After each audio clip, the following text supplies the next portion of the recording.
Bom, galera, eu tô ensaiando e ainda não tá muito bom, mas eu vou tentar mostrar pra vocês uma paródia que eu tô fazendo com a música Ice Eu Te Pego, do Michel Teló, só que versão gospel. Eu espero que vocês gostem.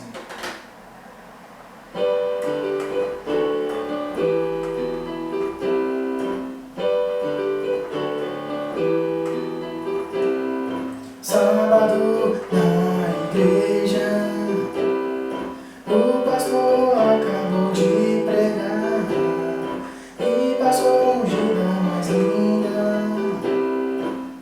Tomei coragem e comecei a falar: ungida, ungida, você é muito linda. Ai, eu vou orar, ai, eu vou orar, ai, eu vou orar, ai, eu vou orar.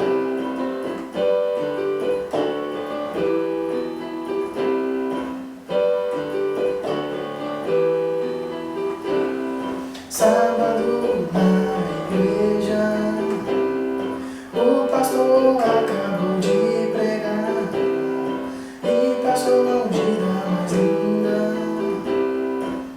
Tomei coragem e comecei a falar: nossa, nossa irmã, você é vitória. Ai, eu vou orar, ai, eu vou orar. Nossa, nossa irmã, você é vitória. Ai, eu vou orar, ai, eu vou orar.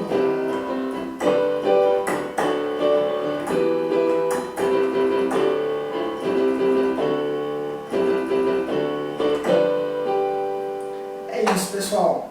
Eu canto desafinado, a melodia ainda não está 100% e eu canto muito baixo. Mas quem sabe em breve eu estou tentando fazer uma parceria com um amigo meu. Quem sabe a gente não faz um dueto aí, voz e teclado, isso é uma coisa mais legal. Enfim, era isso. Tchau.